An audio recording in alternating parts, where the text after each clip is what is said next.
নমস্কাৰ সতীৰ্থ বিন্দু ৱেলকাম টু মাই দেউৰাম ধন। এই মন্দিৰ ভাগলৈ চাওক আৰু ক'লৈ আহিছোঁ নিশ্চয় এতিয়া গমে পাই গ'ল।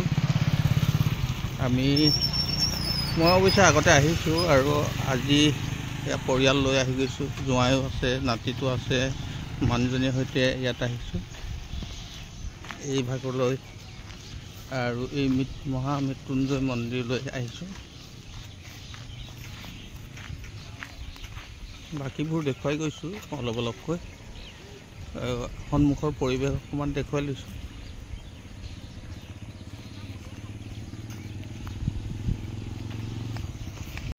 নাই যোৱা, আগতে ওপৰত যাব লাগিব না?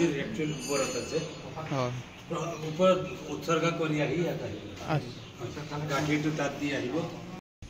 এই ভাগলৈ আহিছোঁ। এই ভাগ মন্দিৰলৈ নিশ্চয় চিনি পাইছে চাগে, মহামৃত্যুঞ্জয় মন্দিৰ, য'ত নগাঁৱত অৱস্থিত।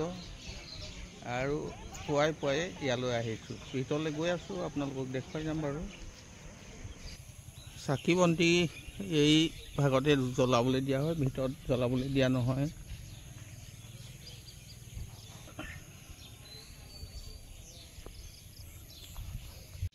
বাহিৰতে চাকি বন্তি জ্বলাবলৈ এনেকৈ ষ্টেণ্ডবোৰ বনাই দিছে আৰু এইবোৰতে জ্বলাব পাৰে ইচ্ছা কৰিলে, নহ'লে এই ঘৰটোৰ ভিতৰতো জ্বলোৱা হয়। আৰু ইয়াত জনাই দিছে শ্ৰী শ্ৰী মহামৃত্যুঞ্জয় সেৱাষ্ট্ৰক আৰু বন্তি জ্বলা স্থান বুলি লিখি দিছে।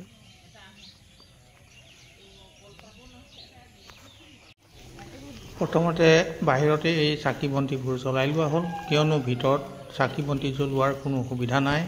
আপোনালোকেও আহিলে এনে স্থানতে চাকি বন্তি আগতীয়াকৈ জ্বলাই মন্দিৰ ভাগলৈ সোমাই গৈছোঁ। নিশ্চয় দেখিছে, তলৰ ভাগতে হয়তো শৰাই পৰা দিয়াৰ সুবিধা আছে। আমি ভিতৰলৈ সোমাই যাওঁ।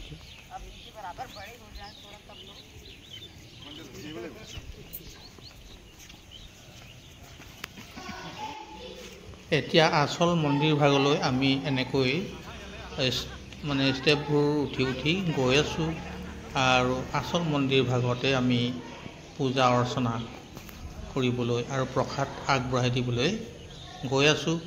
চাই থাকক, অকণমান ওপৰলৈ উঠিব লাগে, ষ্টেপবোৰ আছে আৰু এনেকৈ গৈ আমি এতিয়া আচল মন্দিৰ পালোঁগৈ। ইয়াতেই আমাৰ প্ৰসাদ আগবঢ়োৱা হয় আৰু ভিতৰলৈ ভিডিঅ' কৰা মনা আছে, গতিকে আমি ভিতৰলৈ সোমাই ভিডিঅ' কৰা নাই। আমি বাহিৰৰ পৰাই ভিডিঅ'টো লৈছোঁ আৰু ভিতৰত আপোনালোকে আহিলে এনেকৈ প্ৰসাদ আগবঢ়াই দিব। আৰু কোনোবাই যদি পূজা পাতল কৰে তেনে আগতীয়াকৈ যোগাযোগ কৰি ভিতৰত বহি তেনেকৈ মন্ত্ৰপাঠ কৰি আমি ভিতৰত পূজা পাতল কৰিলোঁ। আৰু এতিয়া বাহিৰলৈ ওলাই প্ৰসাদ লৈ আমি প্ৰথমতে এইফালে নামি গৈছোঁ আৰু সেই বাহিৰত গছ এজোপা আছে, তাতে আপোনাৰ কাপোৰ যিখন দিছে তাত বন্ধা হ'ব আৰু ইয়াৰ পিছত এইফালেদি ওলাই যামগৈ এনেকৈ।